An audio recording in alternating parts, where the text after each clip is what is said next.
And good morning. It's Friday, June the 17th, 2022. A little tardy for the party today, and if we're looking at what seems to be a little bit of lag in the video, getting things set up, but bear with us. This will be a glorious edition, another glorious edition of things you might have heard for today, which I just said was June 17th, 2022. So we're about to provide for you 8 stories. We're gonna rush through 8 stories from the last 30 hours that are pretty interesting, pretty conversational as per you, and may not have been picked up in the mainstream media popping up. So these aren't the top big stories. As I'm watching Skimming in the morning, as CNN is talking about the January 6th, and MSNBC is talking about January 6th, and Fox News, oddly enough, talking about the Golden State Warriors winning the championship, because it's not talking about January 6th, I should say.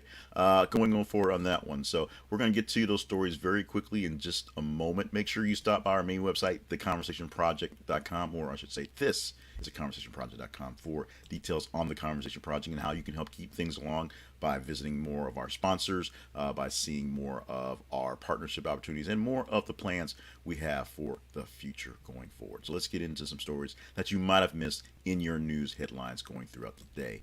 Story number one, and literally story number one, is Sasha Banks has reportedly been released by WWE. Now, I have not seen an actual update with the release story, but this is some rumors that went through late Wednesday, early into Thursday, and had plenty of time to roll into a monstrous performance in the rankings of stories and top 15 stories, those in the range of conversation from you guys vetting, and of course the actual algorithms as well. Now, this may not be groundbreaking news for anyone. Trust me, this is not either the Ukrainian war or the January 6th mission or the Golden State Warriors winning the championship again. But this is big time news for entertainment and big time news for people who just sort of follow along. We've had a couple stories the past couple days on Vince McMahon and some of the weird happenings going on with him in the WWE. Now WWE is about to release one of its biggest stars, one that many people believe has been not treated as good as she could be, and one who's actually done a fairly good job of branching out into other things, of course, as her actual name, Mercedes Morano, now a star of the Mandalorian. We'll see if she comes back with that character again, or any other characters and other things going forward. But this is someone who was a rising star, and with a lot less, eyelashes and fake hair, may do some actual action roles sometime in the future. We shall see what happens with the boss if she sticks around with the WWE, or maybe she goes to another promotion. That's happening a lot these days as well. Story number two continues along our lines of bashing Kim Kardashian. The headline read, "She is a disaster." Quote, Kim Kardashian slammed for altering Michael Jackson's iconic jacket to fit North. Meow.com gave us this one. And of course, we talked, I think it was actually yesterday, when we got the news, the actual word that she, being Kardashian, Kim, actually damaged the iconic dress worn by Marilyn Monroe that was at the Wax Museum and the Tussauds Wax Museum by literally wearing it. Basically, her body was a bit too much for the dress, stretched it out, and she damaged that dress. Now, apparently, she wanted Michael Jackson's Thriller jacket to be altered to fit her kid North, who's like 10. All sorts of weirdness around these types of people. I did say these types of people. Also weirdness times the Kardashians, because they are who they are. And this is something that proves that Kim Kardashian, despite becoming a lawyer, despite fighting for civil rights, fighting for people who need to get their rights reinstated after finishing jail terms, may actually be a monster and must be stopped. We said that here, maybe not first, but we said it here with much gusto. Let's go to story number three, and this is a very sad and gruesome one, unfortunately. Man exiting New York City subway dragged to death after pants are caught in Q train door. New York Daily News is the source for this one, and this is a one of those things that is uniquely New York, unfortunately, and uniquely New York subways, where there have been a rash of people who have died because of subway trains in the subways. People have fallen, people are being pushed for some reason, and this is a case where somebody's pants got caught and he got dragged by the train. We're not going to spend a lot of time with this one, obviously, because it's just there. This is one that you probably did not get a look at with so much news going on, so much, I'll say, actual news in the form of things that are big, influential, and a lot of January 6th coverage to go through that was eye-opening in the day yesterday. But this is one that for people in the Northeast, people in New York definitely got a good look at, and for people else, rest of the country, rest of the world may not have known. This may not be the most influential story of the day, but it's one that you might want to know for that water cooler talk about things going on. Maybe you have bigger thoughts on this because you're from the area or you know things about this. Maybe not. We try to have conversational stories. That's why this is here. Next story: teen who fell off Florida ride died of blunt force trauma. Metro.co.uk gave us that one as well. So this is another one that's hard to get into. This goes back into the story of the young man who was traveling with a family of his, traveling with another family, who they took him they took him to amusement parks in Florida, and then he rode this thing, one of those things that you go up and drop you, and apparently he wasn't strapped in properly. There's all sorts of things. You see pictures of the thing and think, wow, that kid in that ride. You can probably, if you go to the site, you can click on it and see more stuff on that. The autopsy for the young man, Tyree Sampson, 14-year-old boy who fell to his death from the amusement park ride in Orlando, Florida, revealed that the teen was nearly 100 pounds over the ride's weight limit. So, at this point, all sorts of questions to how this thing happened. There was questions before when you saw it immediately and saw the pictures. It's like, that boy's kind of big, and he looks just dwarfing everyone else in the ride. The boy was apparently too big to ride the ride. He was not secured properly, which is probably based on him being too big to ride the ride. And obviously, the outcome was gruesome and horrible and tragic. The investigation is over, whether there will be any liability. You can read the story and go deeper into what came out in the autopsy, but the story is not quite done yet. Any liability, any civil lawsuits, anything like that on this case. This is something that should not have happened, period. Let's go to our next story on the list, and it is this one here.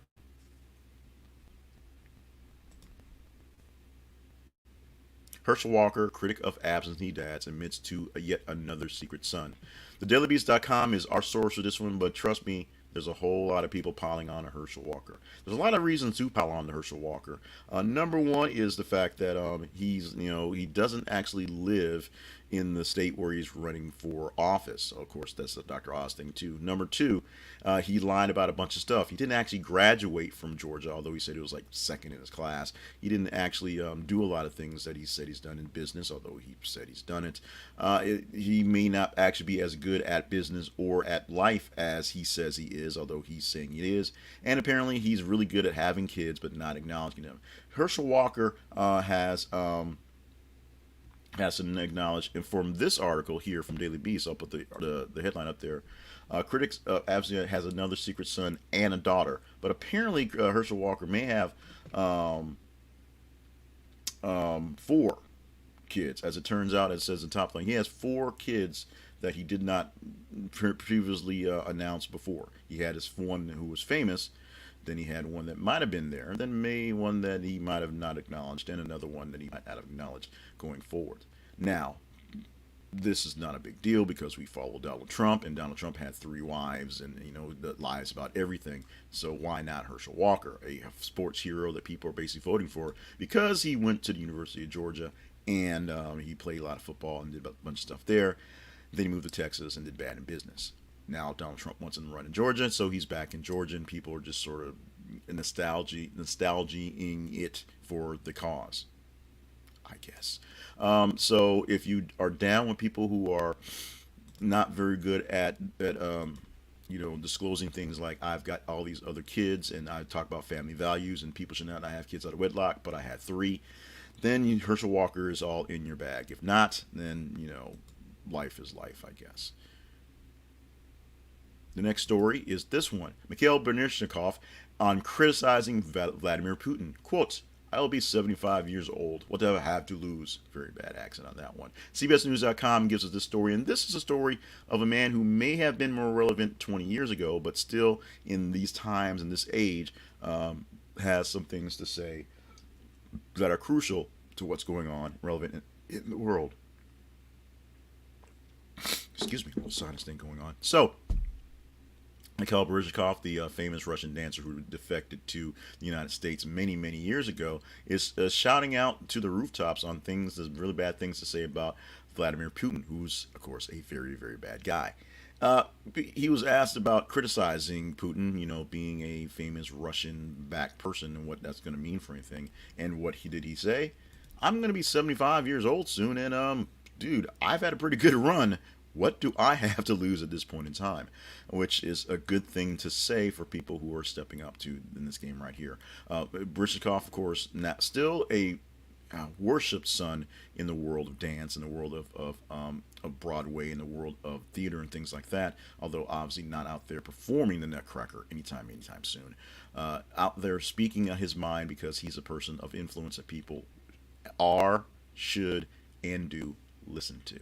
And like he said, I've had a pretty good run. It's time for me to do something about this. And what he's doing is speaking out against the evils, in his words, especially of Vladimir Putin.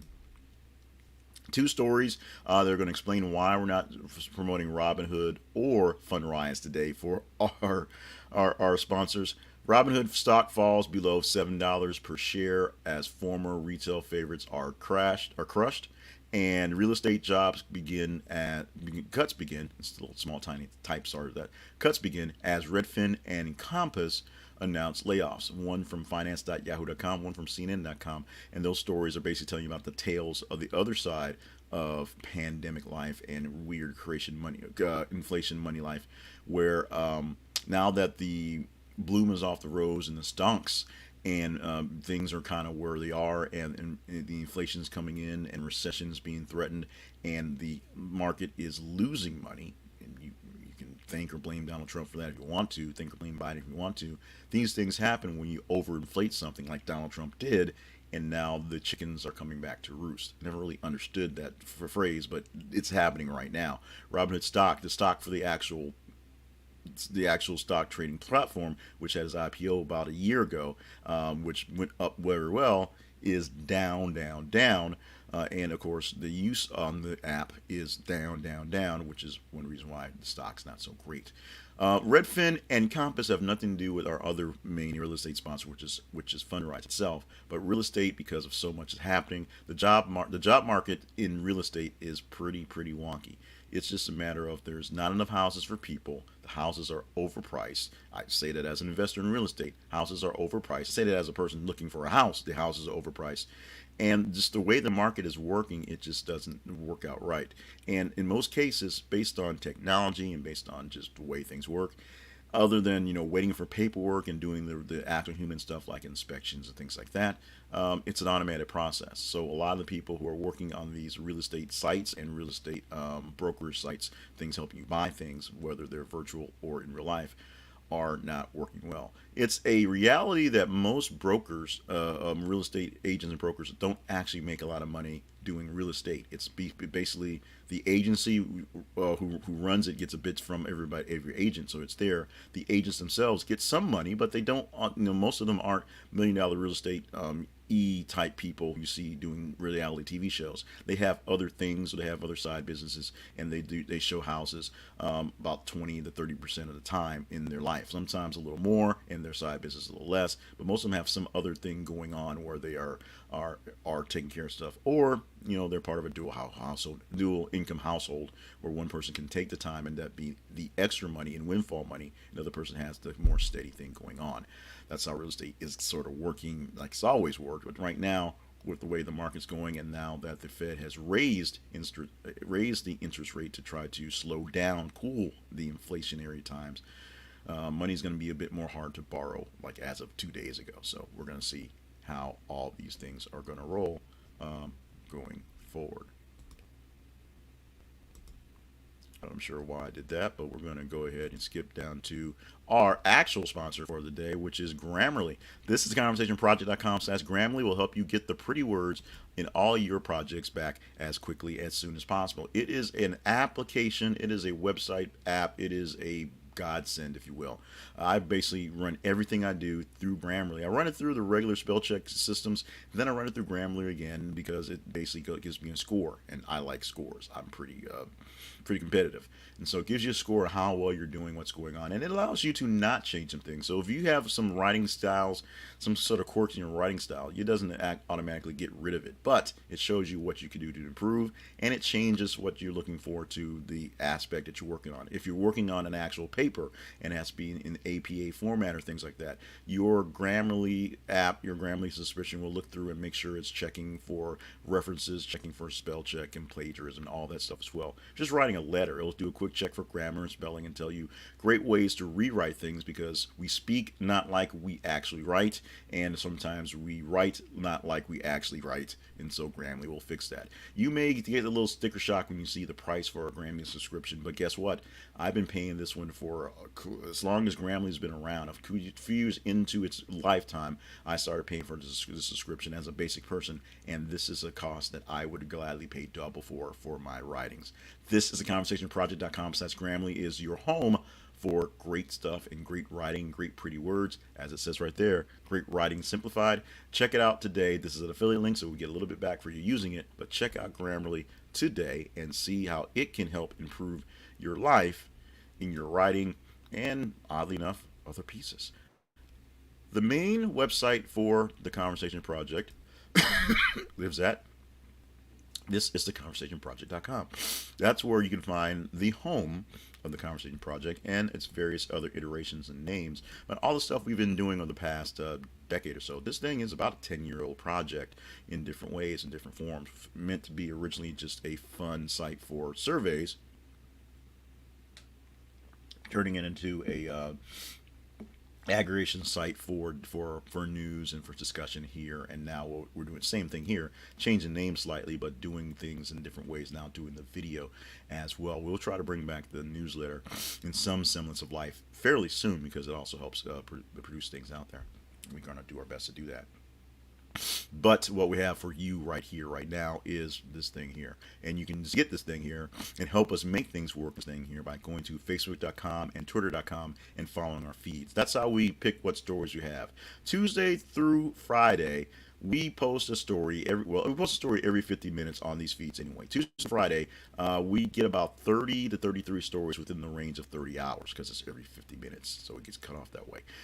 And then we take from the top 15 per engagement, starting at about 5 a.m. or basically at 5 a.m. every single weekday morning. On Mondays, we go from Friday afternoon, or Friday morning, so midnight this morning, all the way to 5 a.m. Monday morning. That's 3 days and 5 hours. And so we're going to take that number, it'll be over 90 stories in that range, and we're going to go from the top 30, and we're going to provide for you a big chunk of stories, 7 through 11 basically. Today we kind of pushed it with 8, so we just want to kind of put a little extra in there, but basically it's 5 through 7, Monday through Friday. If you're not following us on our YouTube channel, go to thisistheconversationproject.com/YouTube, but make sure you follow the feeds on Facebook and Twitter so you can actually engage with the stories and help vote up stories we'll talk about the next day or in the weekend over the weekend.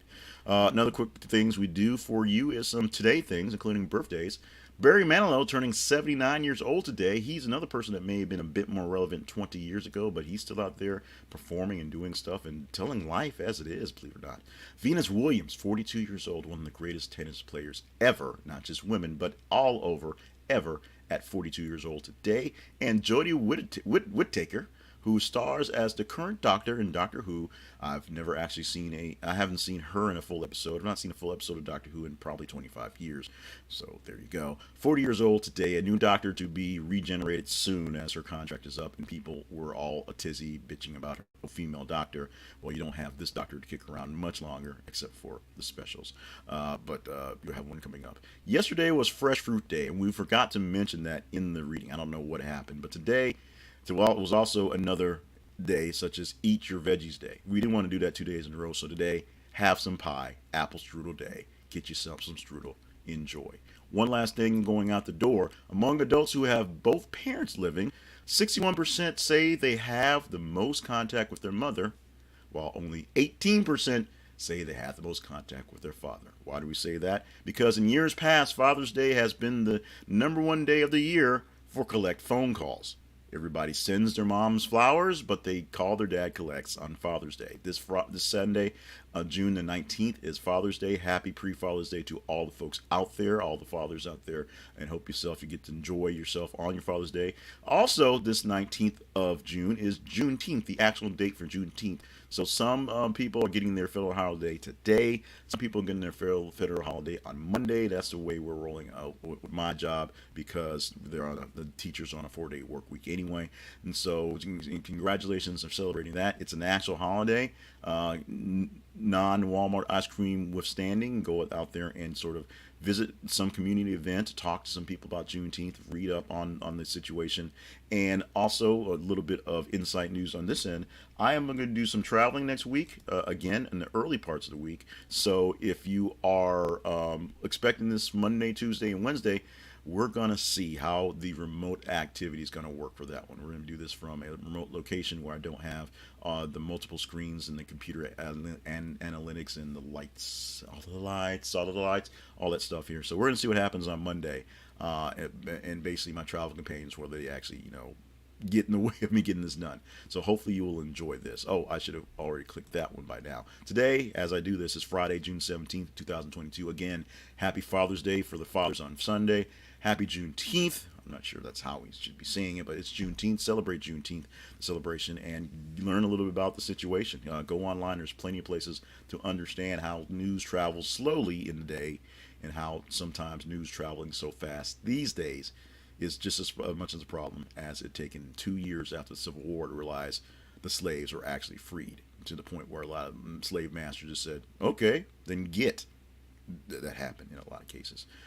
More stories every 50 minutes. Check them out. We're going to post them. We're going to read them. You're going to engage them. And we're going to chat about them in the conversation for the Conversation Project. Until then, have a great weekend. Stay hydrated. Stay limber.